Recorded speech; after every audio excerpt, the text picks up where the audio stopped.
can't see you there. I know what you're here for. You're here for my English literacy project, right? Come on in, I'll show you around. So this right here is a door to my house. And this right here is the entrance of my house. Now this right here is my room. Over here is where you see all the magic get done. And obviously the script's not written, so I'm kind of doing improvising, but I will get that done tomorrow. And usually, like normal people, other people's literacy is a library full of books. This is what others like to call my addiction, but instead of my addiction, which is clearly an addiction, is my literacy. As you can see, I have this whole library of games, not books, games, listed from what I got first back in 2017 to what I got recently to 2024. And that would be Uncharted: The Legacy Collection. And obviously it's not open yet because I haven't had time to open it and play the game because I've been busy with work and homework and school mostly. Do you think that was all? Just wait till you get a load of this.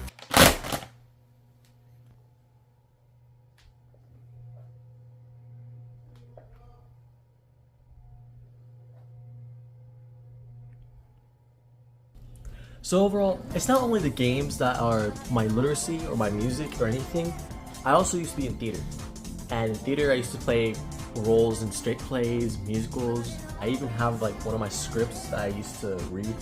We did Chicago in my high school, and it was actually not bad. It was pretty fun. I wasn't really one of the main characters, but I was more like ensemble, and then I had a few lines like introducing the songs or whatever. But another musical we recently just did was Chorus Line, and I played Mike Costa, and so we had to choreograph my dance and everything, and obviously I had to memorize lines.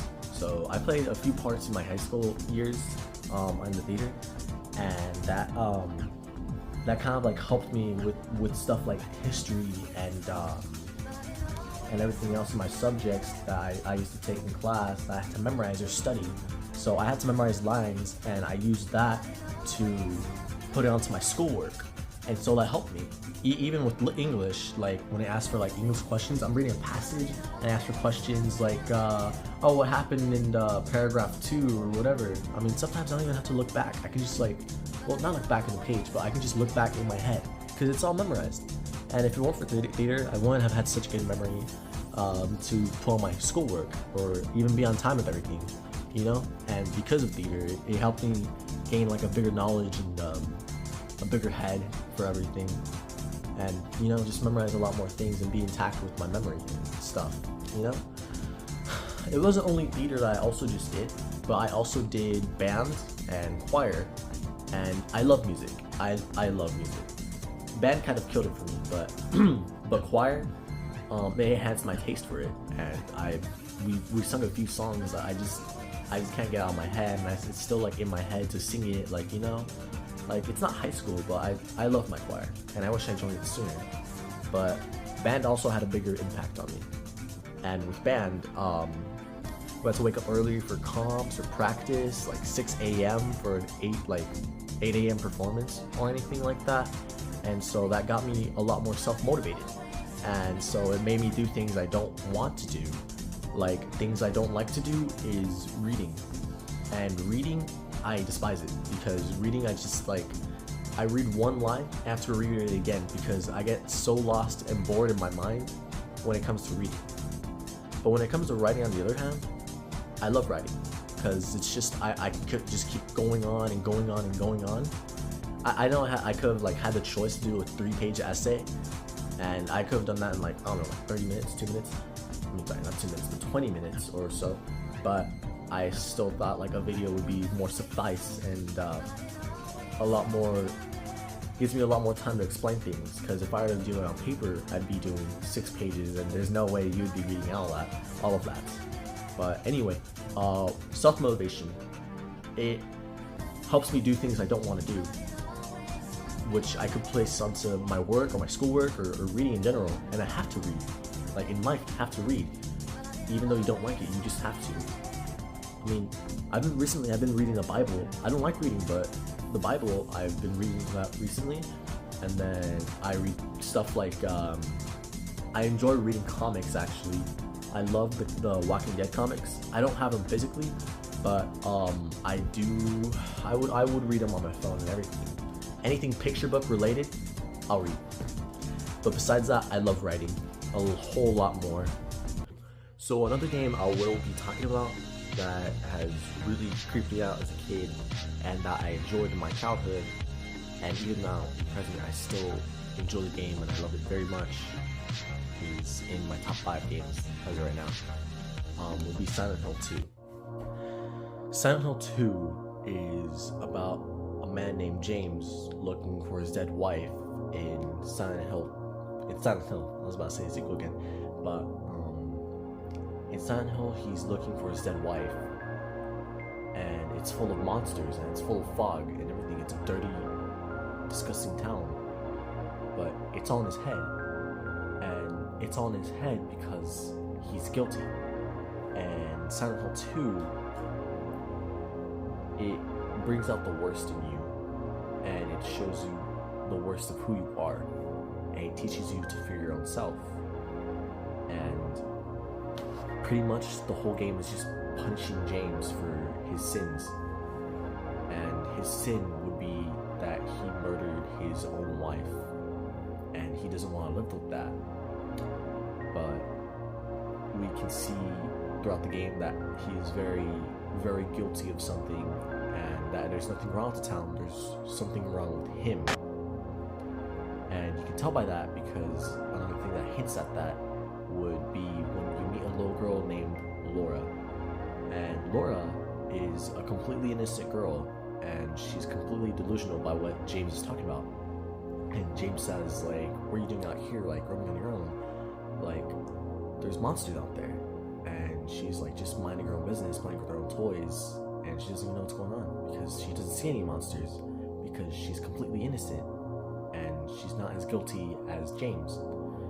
And another thing to hint at how innocent she is would be how when we meet her, a piece of music plays, and it's very soft, it's very somber, and it's very warm and cozy, and it just gives off how innocent Laura really is, and that she hasn't really done anything. She just happens to be in Silent Hill.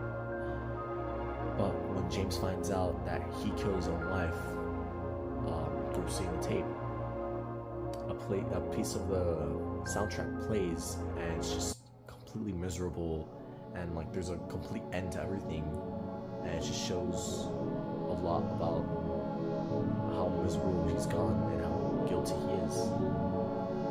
And I just think this game has really taught me and improved me as a person and teach me a lot of things, which is why I enjoy this and use this as my few examples.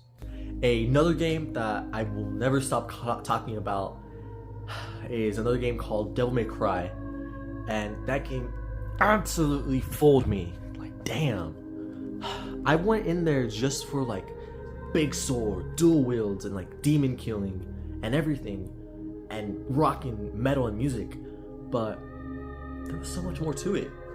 Like, so the first game released from 2001, and I started off from there. And it's basically about these two twin brothers, Dante and Virgil, but we don't know that he has a twin until Devil May Cry 3, which is the prequel.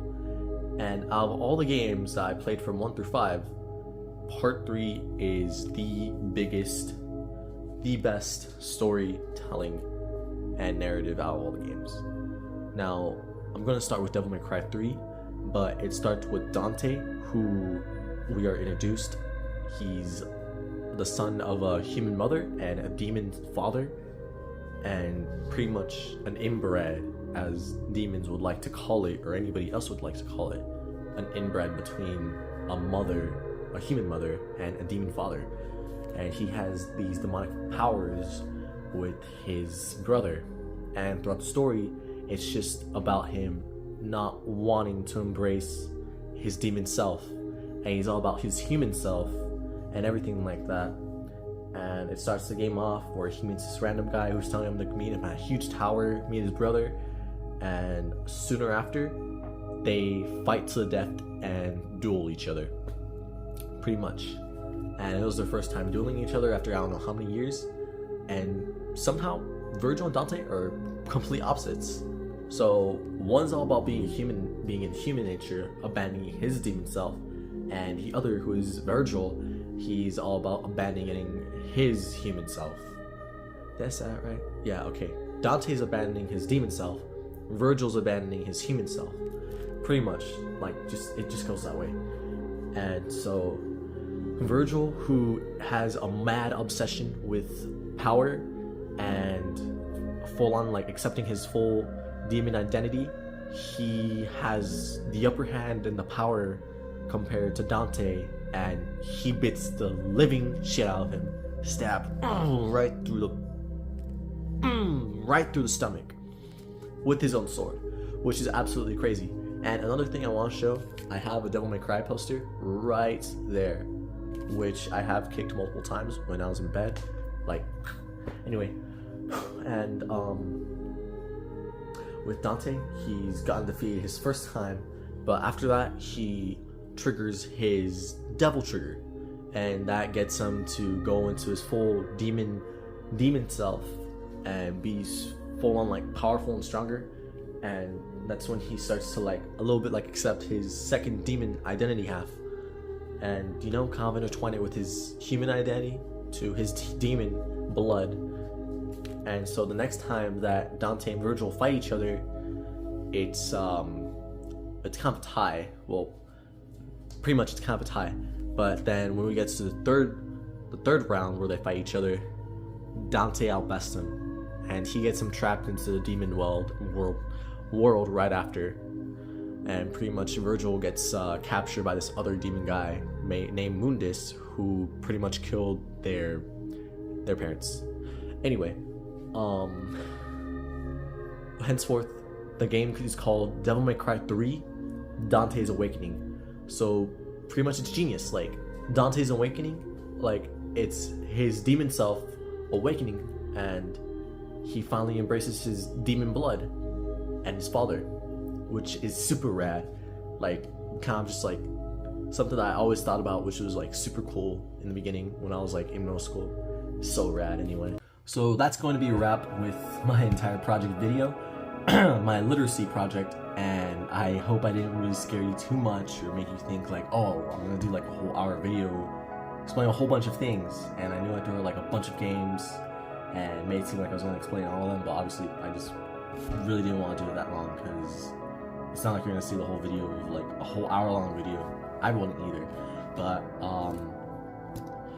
overall, I hope this gives a good sense of what I interpret my literacy as, and what adds to me as a person, and a little bit depth about me. And I hope it was a video that you can enjoy and that you found interesting about my games and just everything about me. And maybe it was a quarter, but I hope it'll suffice over for 100 in my grade. And I didn't get to cover the other 75% because obviously that would have been over an hour. But I hope it does suffice for 100, and I will see you in class.